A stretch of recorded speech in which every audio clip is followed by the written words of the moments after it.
منظر نامے سے۔ امریکہ کی مخالفت کے باوجود اقوام متحدہ کی جنرل اسمبلی میں غزہ میں فوری جنگ بندی کی قرارداد کثرت رائے سے منظور کر لی گئی۔ اقوام متحدہ کی جنرل اسمبلی میں غزہ میں فوری جنگ بندی کی قرارداد بھاری اکثریت سے منظور کی گئی۔ قرارداد کے حق میں 153 ووٹ پڑے، جبکہ 10 ممالک نے قرارداد کی مخالفت کی۔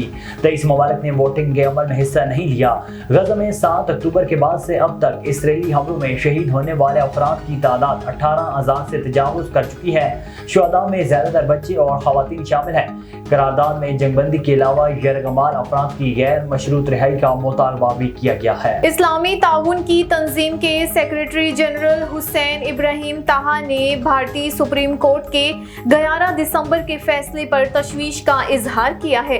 میڈیا رپورٹس کے مطابق سیکریٹری جنرل OIC نے کہا ہے کہ جموں کشمیر کی خصوصی حیثیت ختم کرنے کا فیصلہ برقرار رکھنے پر بھارتی سپریم کورٹ کے فیصلے پر تشویش ہے۔ اسلامی تعاون کی تنظیم کا کہنا ہے کہ جموں کشمیر کی خصوصی حیثیت ختم کرنے کو درست قرار دینا باعث تشویش ہے۔ بھارتی حکومت کا مقبوضہ کشمیر پر یک طرفہ اقدام برقرار رکھنا بھی تشویش کا باعث ہے۔ واضح رہے کہ 11 دسمبر کو بھارتی سپریم کورٹ نے مقبوضہ کشمیر کی خصوصی حیثیت کی منسوخی کے خلاف اپیلوں پر فیصلہ سنایا تھا۔ بھارتی سپریم کورٹ نے فیصلہ سناتے ہوئے بھارتی حکومت کا مقبوضہ جموں و کشمیر کی خصوصی حیثیت کی منسوخی کا حکم برقرار رکھا ہے۔ سعودی عرب کے وزیر خارجہ شہزادہ فیصل بن فرحان نے کہا ہے کہ سعودی عرب غزہ میں فوری جنگ بندی کا مطالبہ کرتا رہے گا تاکہ ایک منصفانہ اور پائیدار امن کے لیے قابل اعتماد راستے کی تشکیل پر زور دیا جائے۔